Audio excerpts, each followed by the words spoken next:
हाँ जी, तो लास्ट हमने डिस्कस करा था वीबीटी वैलेंस बॉन्ड थ्योरी। तो नेक्स्ट टॉपिक जो हमने डिस्कस करना है that is CFT, crystal field theory. CFT, crystal field theory. Crystal field theory जो है ये बेथ एंड वैन व्लैक ने दी थी। इस पे काम किया था बेथ ने in 1929 and John van Vleck ने 1932 में। तो क्रिस्टल फील्ड थ्योरी ने एक्सप्लेनेशन दी थी कॉम्प्लेक्सेस की बॉन्डिंग और प्रॉपर्टीज़ पे। तो सबसे पहले है जो बेस है क्रिस्टल फील्ड थ्योरी का, वो मैं आपको एक बार बता देती हूँ कि क्रिस्टल फील्ड थ्योरी ने, तुमने अभी तक ये पढ़ा है कि जो डी ऑर्बिटल्स हैं, ये डी ऑर्बिटल्स हैं।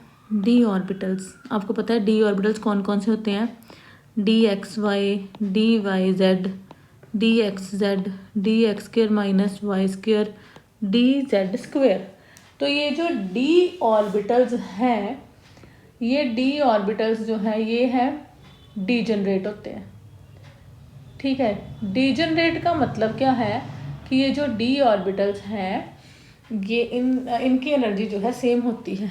तो अगर आपको शेप नहीं पता तो मैं एक बार शेप भी बता देती हूँ। D X Y, D Y Z, ये इधर को एक्स एक्सिस है, ये इधर को वाई एक्सिस है, ये वाई एक्सिस है, ये जेड एक्सिस है।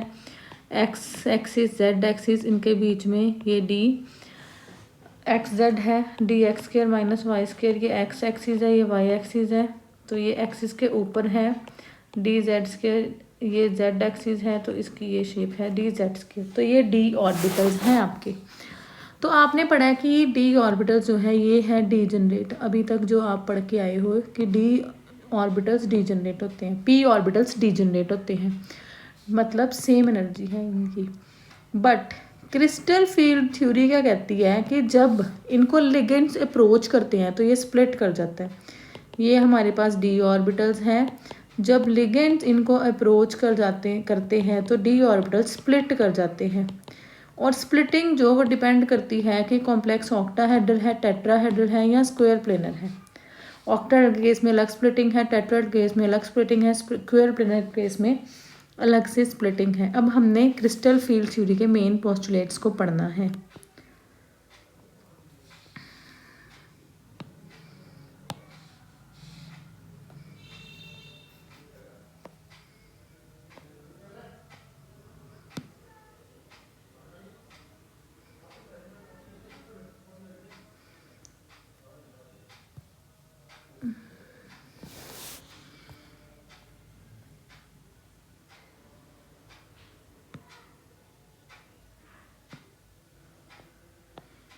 तो यहाँ तक हम वीबीटी कर चुके थे। नेक्स्ट हमने क्रिस्टल फील्ड थ्योरी पढ़नी है।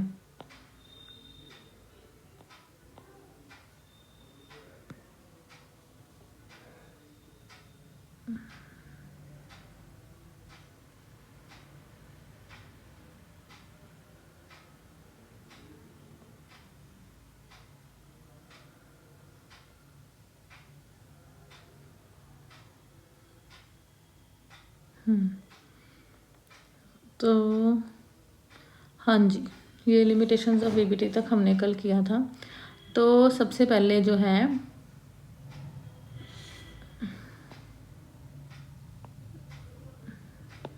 ये जो मैं बुक रेफ़र करती हूँ कोऑर्डिनेशन बाय अजय कुमार, ये मेरे टीचर भी हैं और ये कोऑर्डिनेशन के गुरु हैं हमारे। तो ये बहुत अच्छी बुक है। सारी जितनी भी फॉरेन ऑथर बुक्स हैं लाइक हुई है और कॉटन विल्किंसन है, जो जे.डी. ली है, उस सब का एक कंक्लूजन सा इस बुक में है। तो इस बुक को मैं रेफ़र करती हूँ। ऐसा नहीं है कि आप कोई और बुक नहीं देख सकते हो, तुम कोई भी बुक देखो, किसी भी बुक के क्वेश्चन करो, कोई भी प्रॉब्लम नहीं है। हाँ जी, तो नेक्स्ट है crystal field theory. Crystal field theory आपको पता है कि वैलेंस बॉन्ड थ्योरी ने बॉन्डिंग तो बता दी थी, बट इसने नेचर ऑफ लिगेंड, कलर, ये सब कुछ जो इसकी लिमिटेशन है वो नहीं बताई थी। तो उसके लिए बेथ एंड वैन व्लैक जो है उन्होंने क्रिस्टल फील्ड थ्योरी प्रपोज की थी। तो इस थ्योरी को पहले कि क्रिस्टल फील्ड थ्योरी क्यों बोलते हैं, सबसे पहला पॉइंट है जो क्रिस्टल फील्ड थ्योरी ही क्यों बोलते हैं। इसने कंसिडर किया था, वैलेंस बॉन्ड थ्योरी ने किया था कि जो मेटल और लिगेंड का बॉन्ड है वो कोवलेंट है, बट क्रिस्टल फील्ड थ्योरी ने क्या कहा था कि मेटल और लिगेंड का जो बॉन्ड है वो आयनिक है और इसमें इलेक्ट्रोस्टैटिक इंटरेक्शंस है purely between metal ion and ligand. तो सबसे पहले जो है crystal field theory considers metal ligand bond purely ionic, metal ligand bond को इसने आयनिक कंसीडर किया था, ठीक है। तो इसने कहा था कि इलेक्ट्रोस्टैटिक इंटरेक्शंस हैं, इलेक्ट्रोस्टैटिक इंटरेक्शंस हैं मेटल और लिगेंड में, ठीक है। क्रिस्टल फील्ड थ्योरी ने ये बोला था। अब ये जो इंटरेक्शंस हैं, इलेक्ट्रोस्टैटिक इंटरेक्शंस हैं, आपको पता है कि अगर हम किसी क्रिस्टल की बात करें, उसके आयंस की बात करें, तो उसमें भी सेम इंटरेक्शन होती है। तो इसीलिए इसका नाम क्रिस्टल फील्ड थ्योरी पड़ गया, क्योंकि these interactions are similar to those between ions in a crystal, that is why it has been named as crystal field theory, ठीक है जी। तो इसने कहा था, क्रिस्टल फील्ड थ्योरी का जो फर्स्ट पोस्टुलेट है, इसने बोला था कि ionic ligand, for example Cl negative, OH negative, Cn negative, इसको हम नेगेटिव पॉइंट चार्जेस बोलते हैं और सिंपली पॉइंट चार्जेस बोलते हैं। और जो न्यूट्रल लिगेंड्स हैं उनको हम पॉइंट डाइपोल बोलते हैं। ये आपको पता ही H2O में ऑक्सीजन के ऊपर नेगेटिव चार्ज है, हाइड्रोजन के पॉजिटिव चार्ज है, क्योंकि ये लिगेंड्स डाइपोलर है। तो अगर ये मॉलिक्यूल्स जो है न्यूट्रल है लाइक दिस, तो नेगेटिव एंड जो है डाइपोल का, ये NH, N के ऊपर नेगेटिव चार्ज है, ये ऑक्सीजन के ऊपर नेगेटिव चार्ज है, तो ये मेटल की तरफ डायरेक्टेड होता है। ये जो नेगेटिव एंड है ये मेटल की तरफ डायरेक्टेड होता है, ठीक है। नेक्स्ट पहला पॉइंट ये है कि इसने बोला था। सेकंड पॉइंट है जी हमारे पास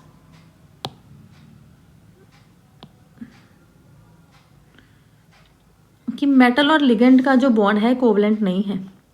इसने बोला था मेटल और लिगेंड का बॉन्ड कोवलेंट नहीं है, यहाँ पे जो है ओवरलैपिंग नहीं है। मैंने तब ये बता दिया आपको कि CFT ने मेटल लिगेंड बॉन्ड को आयनिक कंसिडर करा था, जो कि इलेक्ट्रोस्टैटिक है नेचर में, ठीक है। तो उसके बाद उसने कहा कि जो कॉम्प्लेक्सेस हैं उसमें दो तरह की इलेक्ट्रोस्टैटिक फोर्सेस हैं, दो तरह की इलेक्ट्रोस्टैटिक फोर्सेस हैं, 2 टाइप्स ऑफ इलेक्ट्रोस्टैटिक फोर्सेस आती हैं। वन है अट्रैक्शन, ठीक है। सेकंड जो है वो है इलेक्ट्रोस्टैटिक रिपल्शन। जो अट्रैक्शन है वो मेटल कैटायन और नेगेटिवली चार्ज लिगेंड के बीच में है, या फिर जो पोलर डाइपोल है उसमें नेगेटिव एंड के बीच में है, मतलब मेटल कैटायन और नेगेटिव चार्ज लिगेंड का हो सकता है, नेगेटिव चार्ज जो डाइपोल के पोलर एंड का हो सकता है। और सेकेंड रिपल्शन है जो किसमें हो सकती हैं, जो लिगेंड्स के पास लोन पेयर्स हैं और इलेक्ट्रॉन्स, जो मेटल के पास भी तो इलेक्ट्रॉन्स है ना ऑलरेडी उसमें दम, तो उसके डी ऑर्बिटल में जो इलेक्ट्रॉन्स हैं उनमें रिपल्शन हो सकती है, ठीक है। तो ये जो रिपल्शन है ये बहुत स्मॉल एक्सटेंट पे है। थर्ड पॉइंट इसका था, जो मेन पॉइंट है, this is very important point इस ऑफ क्रिस्टल फील्ड थ्योरी, कि 5d orbitals free metal ion में डीजनरेट है, मतलब उनकी सेम एनर्जी है, बट जब कॉम्प्लेक्स बनता है, जब लिगेंड्स अप्रोच करते हैं मेटल को, तो क्या होता है, जो डीजनरेसी है वो डिस्ट्रॉय हो जाती है। सबसे इंपॉर्टेंट पॉइंट जो है ना वो यही है कि डीजनरेसी जो है वो डिस्ट्रॉय हो जाती है, ठीक है। और इन ऑर्बिटल्स की डिफरेंट एनर्जी होती है, ठीक है जी। Orbitals lying in the direction of the, हाँ ये मैं अभी आपको बताऊंगी कैसे जो है स्प्लिटिंग होती है। सबसे पहले शेप्स ऑफ डी ऑर्बिटल्स मैं बता ही चुकी हूँ। DXY जो 5 डी ऑर्बिटल हैं, ये देखो, ये है आपके पास DXY, एक्स और वाई में है जो, दैट इज DXY, और DYZ, ठीक है।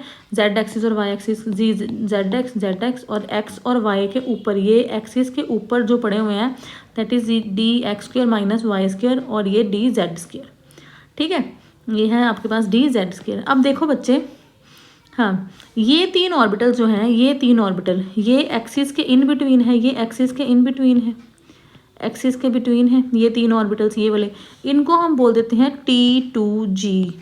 और ये ऑर्बिटल्स ही एक्सिस के ऊपर बढ़े हैं, इनको हम बोल देते हैं EG। तो मतलब ये जो T2G है, दीज आर ट्रिपली डीजनरेट। ट्रिपली डीजनरेट का मतलब क्या है, इन तीनों की एनर्जी सेम है, ठीक है।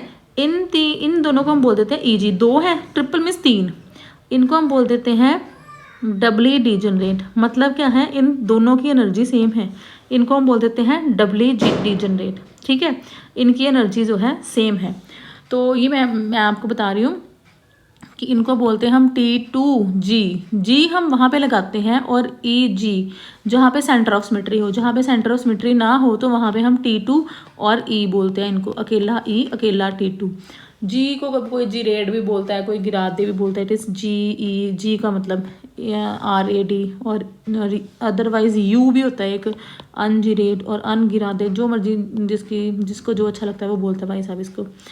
अब नेक्स्ट हमने पढ़ना है crystal field splitting in octahedral complexes. अब तुम्हें पता है, हाँ, ऑक्टाहेड्रल कॉम्प्लेक्सेस ये डीजनरेट डी ऑर्बिटल्स हैं फ्री मेटल आयन के। ये D orbitals in spherical crystal field, जब उनको लिगेंड्स अप्रोच कर रहे हैं इनकी एनर्जी थोड़ी सी इंक्रीज होगी। अब उसके बाद ये दो पार्ट्स में स्प्लिट कर गए, इधर EG और इधर T2G। मतलब EG वाले ऊपर चले गए, T2G वाले नीचे आ गए। ठीक है, कुछ भी नहीं करना। ये डी ऑर्बिटल्स हैं फ्री मेटल आयन के। इन यहाँ पे तुम ये भी लिख सकते हो, in presence of approaching ligands, in presence of approaching ligands. जब लिगेंड्स अप्रोच करते हैं उनको, तो ये क्या करते हैं, लिगेंड्स अप्रोच करते हैं तो ये स्प्लिट कर जाते हैं EG में और T2G में। अब देखो EG ऊपर क्यों गया और T2G नीचे क्यों आया। EG क्या था, X और Y जो एक्सिस के ऊपर पड़े हैं, और जो ये है ये क्या था, Z, ये भी एक्सिस के ऊपर पड़ा है। तो यहाँ एक्सिस के ऊपर से ही लिगेंड अप्रोच कर रहा है, लिगेंड जो है वो भी यहाँ से अप्रोच कर रहा है एक्सिस में, और यहीं पे ऑर्बिटल पड़ा है, तो इनमें रिपल्शन होएगी। इस वजह से इनकी एनर्जी जो है वो हाई होगी, high energy and more repulsion. तो ये ऊपर है।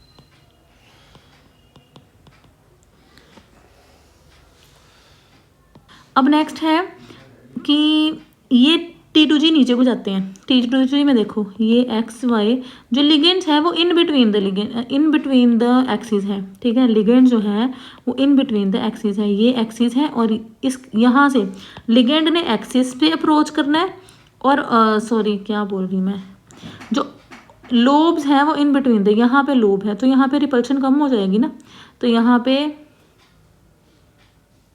लेस रिपल्शन लेस एनर्जी, तो ये आ जाते हैं नीचे जी। बस क्रिस्टल फील्ड स्प्लिटिंग। अब this is the barycentre, इसकी जो वैल्यू होती है यहाँ तक, दिस इज 10 dQ और डेल्टा नॉट बोलते हैं हम इसको। तो जो नीचे है वो उसकी है -0.4 डेल्टा नोट और -4 dQ। ये डेल्टा नोट ज़्यादा यूज़ होता है, ऊपर +0.6 डेल्टा नोट। ठीक है जी, तो हम देख लेते हैं कि इसने क्रिस्टल फील्ड में क्या बोला था।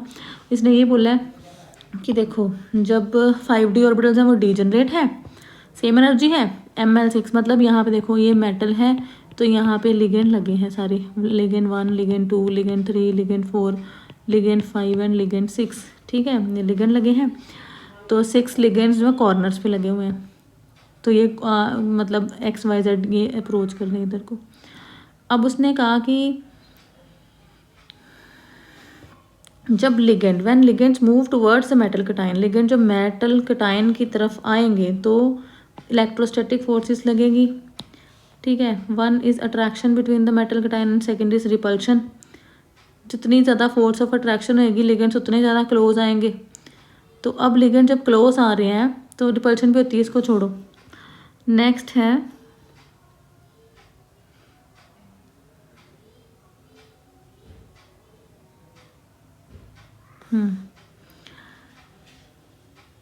यहाँ पे all the 5 orbitals are not since 2 orbitals DX² -Y² and DZ², ये पॉइंट करते हैं डायरेक्टली टुवर्ड्स द लिगेंड, क्योंकि ये एक्सिस के ऊपर पड़े हुए हैं, और 3 ऑर्बिटल्स जो DXY, DYZ, DZ² ये in between the path of the approaching ligands है। तो DX² -Y² and DZ² orbital strongly repel होंगे then DXY, DYZ and DZX orbital. Therefore जो एनर्जी है DX² -Y² और DZ² ऑर्बिटल्स की वो रेज हो जाएगी, बाकी ऑर्बिटल्स की नहीं होएगी, डिक्रीज हो जाएगी। ठीक है, तो ये स्प्लिट कर जाएंगे 2 लेवल्स में, जिसको हमने ये लिख दिया। ठीक है, T2G ट्रिपली डीजनरेट और TEG या डबली डीजनरेट। ठीक है जी। अब जो सेपरेशन है 5D ऑर्बिटल्स की मेटल कटायन में, वो 2 डिफरेंट सेट्स ऑफ एनर्जी में हो रही है, जिसको हम क्रिस्टल फील्ड स्प्लिटिंग बोलते हैं। तो एनर्जी डिफरेंस जो है वो डेल्टा नॉट और 10 dQ में हम मेजर करते हैं। नॉट स्टैंड्स फॉर, तो डेल्टा नॉट में not stands for the octahedral, ठीक है जी। अभी हम ये एनर्जी जो क्रिस्टल फील्ड स्प्लिटिंग एनर्जी निकाल लेंगे भी ऑक्टाहेड्रल के लिए और टेट्राहेड्रल के लिए। तो हम देखते हैं जी।